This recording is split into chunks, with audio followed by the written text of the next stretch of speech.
Jetta saa nyt ensinnäiseksi puhdistuskäsittelyn. Katsotaan mitä sieltä alta paljastuu. Sieltä vaan näyttää yllätyksiä kyllä. Hiirenpesiä ja muuta. Ihan hyvän näköistähän siitä tulee.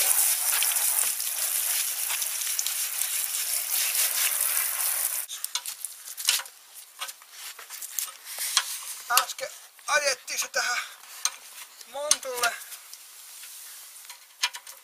Viimeisiä silauksia vielä tänään tein tässä. Että sitten päästään huomenna.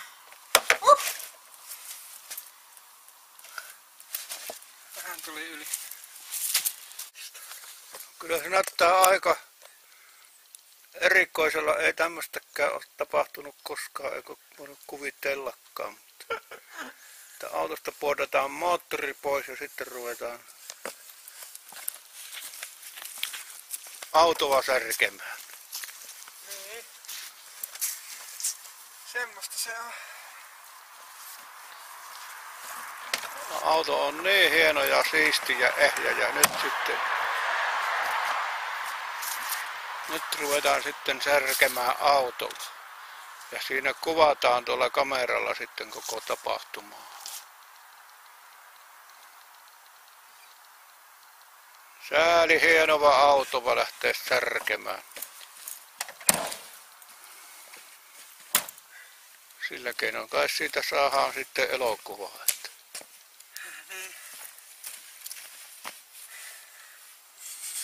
Ehkä. No, nyt on Jukka Selokonas mieluisessa puuhassa, kun autoa tuhotaan. Moukari on semmoinen pienin työkalu tässä vaiheessa. Mikä ei ole sen mukavampaa kuin... Oho! Se lähti vähän liikaa.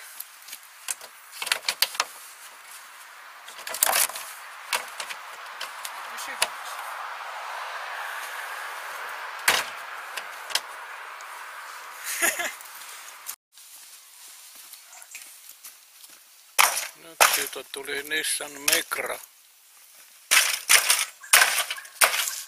Keula alkaa olemaan jo aika mukavasti muotoiltu. Siinä se Jukka ahertaa nyt tuon apukuski penkki, kun pitäisi haihtumaan, eikä se meinaa irrota millään. Ei se aina ole niin helppo.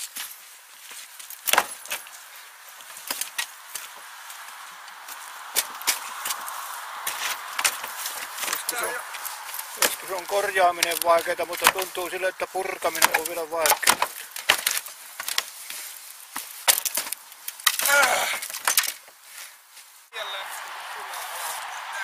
Ei, saatteko nainen kuulla?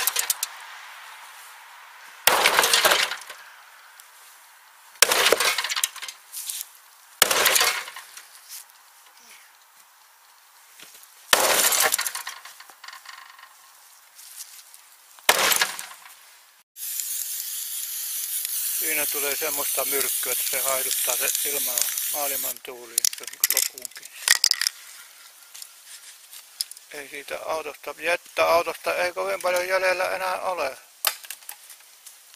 Kyllä ne mahtuu jo muovipussiin melkein nämä mitä siinä. Mutta muualla sitä ryönää kyllä on ihan paljon.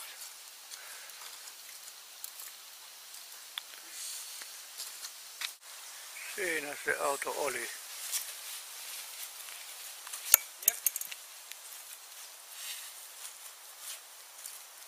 Mutta ei siitä enää ole jäljellä kuin murot. Haihtu taivaan tuuli.